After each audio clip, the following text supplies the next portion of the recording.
Hey, what is going on guys? Danny here, hope you've all been doing well. In this video, I wanted to talk about the state of the GPU market, and more so how disappointing this whole new generation of graphics cards has been. Back a little over a year and a half ago, AMD's Radeon Technologies group had released their much anticipated RX Vega lineup of graphics cards, the Vega 64 and Vega 56. Keeping the recalls short, basically what ended up happening was that AMD was a little over a year late to the high-end market.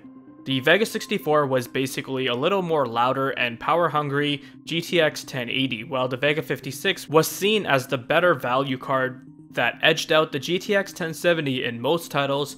With some tweaks such as BIOS flashing, the card could trail pretty closely behind the Vega 64. But the cards weren't that much cheaper than their Nvidia counterparts, which ended up resulting in poor sales for the gaming market. Not long after though, Nvidia released the pointless GTX 1070 Ti, a card solely made to solidify a lead over the Vega 56. After that, we had what I'd say was the most dreadful period in the graphics card market history, the crypto mining boom, where the value of many cryptocurrencies was exponentially rising from Bitcoin, Ethereum, Nano, XRP, you name it. The entire market was in a state of a bull run. Many miners were going to retail computer stores and clearing the graphics card shelves. This caused a huge shortage in the market. The prices of many graphics cards had risen to an unacceptable range, where entry-level and mid-range graphics cards, which would normally sell for around $150 to $200, were selling for 3 times more their price. It was an overall depressing state, and it really wasn't a great time to be building a computer in general. Soon after though, the bubble had bursted and prices started to come down to earth. But at this point, many people had been so burnt out of what they went through with the last generation that many were getting anxious about a new generation of graphics cards.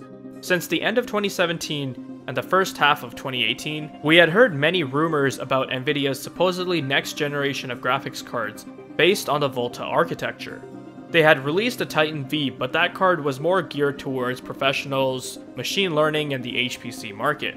In regards to gaming GPUs, Jensen at the beginning of Computex 2018 said that gaming GPUs will be a long time from now, which definitely disappointed a lot of fans, as it was at this point that Pascal had been basically out for 2 years, which would have been one of the longest breaks Nvidia has taken in regards to releasing a new generation of consumer graphics cards.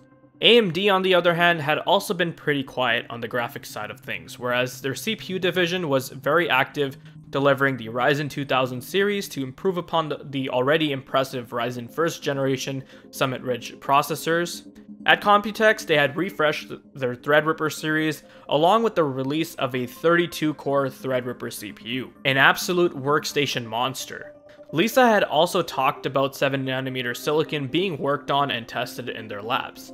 She also showed off a 7nm Vega 20 GPU with 32GB of HBM for HPC and deep learning, but she did state that they were going to bring 7nm GPUs to gamers as well, but not necessarily Vega. At least that's what we thought. It was a vague statement and not something that I would call adding fuel to the hype train. Then after a few months, in August, much to everyone's surprise, Nvidia was the first to launch new consumer graphics cards for gamers, the RTX 20 series. Now, we all know how this turned out. These new graphics cards from Nvidia were overall negatively received. They didn't improve upon traditional rasterization performance in any spectacular way, and Nvidia's whole marketing surrounding their new rendering features, such as ray tracing and DLSS, which stands for Deep Learning Super Sampling, was quite underwhelming. However, while real-time ray tracing on the consumer graphics cards is impressive, there are only literally a handful of games out right now that support these new features. From an industry and developer standpoint, it looks like adoption and support for these new features is going to be painfully slow. Not to mention, when one enables these new features such as ray tracing, performance ends up tanking by such a significant amount that it almost makes it pointless, where you'll have to end up lowering the resolution. Can you imagine paying for a high-end card only to end up playing at 1080p? That to me sounds absolutely absurd and not worth it. But speaking from a value standpoint, these cards were seriously underwhelming in that regard. In my previous video, I had discussed that for the RTX 20 series of graphics cards, you were in some cases paying more money, or at the best case scenario, the same amount of money for the same level of performance you could have gotten from the previous generation. The RTX 2080 performs the same, if not just so ever slightly better than the 1080 Ti, and like I had mentioned earlier, these cards do not bring the same level of generational improvement that Pascal did over Maxwell, and how that architecture was an improvement over Kepler. The GTX 970 brought performance to the table that a much more expensive GTX 780 Ti did, while the GTX 980 ended up setting a new bar for high-end performance, and the 980 Ti took that to a whole new level. Then with Pascal, the 1070 was on par with the 980 Ti, while the 1080 once again set a new standard for high-end performance. At that point, a lot of people had lost their minds, especially over the 1070, because it was at a price point that was seen as high-end for sure, but not at the end of the high-end spectrum, if you know what I mean. Nvidia did increase prices in between those generations for each segment, but it's not something that I would personally call gouge-worthy. And while AMD was absent from that high-end segment, they did basically the same thing with the mid-range market, where the RX 480 brought R9 390X or GTX 980 level performance to that segment, and the GTX 1060, which came out later, ended up following suit. But the point I'm trying to make here is that with each new generation, the goal should be to bring previous flagship high-end performance that was out of reach for most gamers down to a price point that would now be more feasible for the masses. All the while, making new high-end graphics cards reach new levels of performance never seen before, and the same price points as their previous flagship graphics cards. With the RTX 20 series, Nvidia did the opposite. The RTX 2070 brought performance that was very similar to a GTX 1080 for the same price. The RTX 2080 brought the same level of performance as the 1080 Ti for the same price, and the RTX 2080 Ti was the only card released that actually brought a new performance bump, but not without a hefty price tag.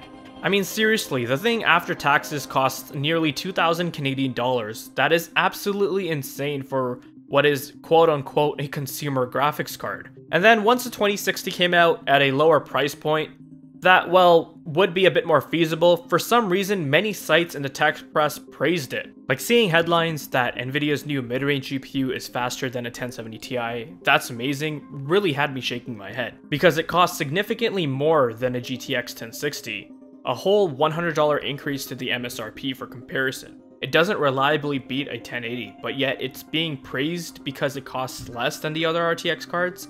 I was honestly really baffled at that. It's as if Nvidia shifted each generation up in the segment and decided to charge the same or more for each card. To me, the 2080 Ti is what the 2080 should have been at the $699 price point, the 2080 is what the 2070 should have been at a lower price point, and the 2070 is what the 2060 should have been at a lower price point. So Turing to me was basically a price gouge series as a whole. I personally didn't find anything special about it, the cards were overpriced, and the performance in general was disappointing with nothing really enticing at all. At this point, the ball is in AMD's court, and fans were turning their attention to Radeon Technologies Group, thinking they'd have a great alternative for them from their upcoming Navi architecture. But as I had mentioned earlier, they were being awfully quiet. At their next Horizon event, which wasn't really aimed towards mainstream consumers, but rather the data centers, they never talked about their next generation of graphics cards besides introducing Radeon Instinct on 7nm. A lot of people, including myself, were basically starved for information. I mean, all we had to go by at that point was Lisa's comment about 7nm being brought to gamers at some point. Oh, and I actually had almost forgotten, which just goes to show how insignificant it really was. But you guys remember the RX 590, right? You know, the overclocked 580 on 12nm? I mean, technically, we did have AMD release a GPU, but it was nothing more than an overclocked refresh of Polaris that wasn't really cheaper, so it's not like it had value going for it either. But anyways, on December 4th, a YouTuber by the name of Adore TV posted some very interesting information about AMD's Ryzen 3000 series of processors, and in that video he included some information regarding AMD's next generation Navi GPUs for gamers. Now, I have a lot of respect for Jim, he makes excellent videos. If you haven't already seen his videos, I highly recommend going over to his channel and checking it out. So, in his video he talked about the RX 3060, the RX 3070, and RX 3080. Now this type of naming scheme sounds just like something AMD would do. We've seen it in the past with one-upping Intel on their chipset names, R7 as in i7, so I wouldn't be surprised to see RTG adopt the same tricks. Regardless, to keep it short, these new GPUs were going to deliver, in many ways, a lot of PC gamers hoped for. Bring previous high-end performance to the masses at lower price points with even less power requirements. But not only that, but challenge current generation products. I mean, an RX 3080 that matches the RTX 2070 for $249, that would be amazing, and I could actually see those flying off the shelves. Now, Jim did say that they would announce, not launch, the GPUs at CES 2019. So fast forward a little over a month later, and instead what we got was Radeon 7 on 7nm, which surprised everyone considering there were many rumors going around stating that Vega on 7nm for consumers was cancelled in favor of Navi. But perhaps it just wasn't ready yet, and AMD decided to backtrack and release the card anyway. Performance-wise, the card definitely gets AMD back in the high-end segment, except not in ways people hoped for. On paper, the card sounds like a total beast. In fact, if you're a content creator, you're jumping out of your chair to get your hands on one of these cards, and I would too if I was professionally doing that stuff as well. Except for gamers, the card is just as disappointing as the RTX 2080, or actually in some ways it's even worse. From the performance benchmarks I've seen, on average, it appears as though the Radeon 7 is on average 5% slower than the 1080 Ti and 7 to 10% slower than the RTX 2080. When 3 different independent review sites are showing results that coincide with this, it should tell you that the general consensus is what it is. What makes that Radeon 7 just as underwhelming is the fact that it costs the same price as the 1080 Ti that was launched 2 years ago, consumes more power, it's using 16GB of HBM2, and is on a much newer 7nm node versus an older 16nm node. Like I've said before, I won't be using ray tracing and DLSS as a selling point for the new NVIDIA GPUs since there's barely any games that support it at the moment, but at the very least you have the options there if they do end up becoming staple game features in the future. Not to mention, NVIDIA supporting FreeSync now almost eliminate that advantage for AMD. I say almost because the implementation isn't perfect. Like on my XL27300Z, G-Sync compatible just straight up refuses to work with stock settings, unless I set a custom resolution with a specific refresh range. At this point, I've been so tuned out of the graphics card market because it comes down to one disappointing card versus another one. One company's disappointing card versus another disappointing card from a different company. There's really nothing out on the market right now that has come out in the last few months that made me go, wow, that's awesome, I definitely need to go get this. Absolutely nothing. As self-praising as this might sound, I've been looking at my 1080 Ti and had a huge smile on my face. And yes, even though I did have to pay a lot for it, that was 2 years ago, and now there's really nothing out right now that entices me to upgrade or even sidegrade. It's a graphics card that has been looking like a really good buy for anyone who bought it around the time it came out. And in some ways, that's unfortunate because it looks like we've just made zero progress over the last couple of years, and it doesn't look like that's going to change for quite some time. While Navi was a no-show at CES 2019, many speculated it got pushed back for a Computex release, which would make sense because that is when the Ryzen 3000 series processors are supposed to be coming out as well, and it would be a great duo release for AMD to commit to. But now, about a week ago, there was some more information leaked from Cal Kotlin that their sources told them Navi had been pushed all the way back to October of 2019, as opposed to the original plan of summer 2019. Which is really quite unfortunate because it looks like the lower end segments will be out of competition for quite some time. So this is what it's come down to. From the last 2 to 3 years, we've barely seen an improvement over the previous generation, all the while prices just seem to be trending upwards. What would you do in a situation like this though? It would be silly to say just don't buy any GPUs. Of course that can't happen. If you need a graphics card right now, you're going to have to go out and pick from whatever you see is on the shelves. And while you may not be impressed or pleased with what you see, it comes down to, well, what other options do you even have at this point? You know, people who spend money on cards like the 1080 Ti are enthusiasts who probably are interested in upgrading to the newest flagship card every couple years or so. With the way things are going now, there are no options available, or rather nothing really enticing out there. Like I said, going from a 1080 Ti to a 2080 Ti would be an improvement, but it sure as hell does not justify the cost it entails. Also, with NVIDIA recently reporting that their revenue is down due to poor sales, Did that come as a surprise to anyone? Of course, that would happen when you neglect 80% of your user base. Just take a look at the Steam hardware surveys and see which cards are dominating at the top of the list.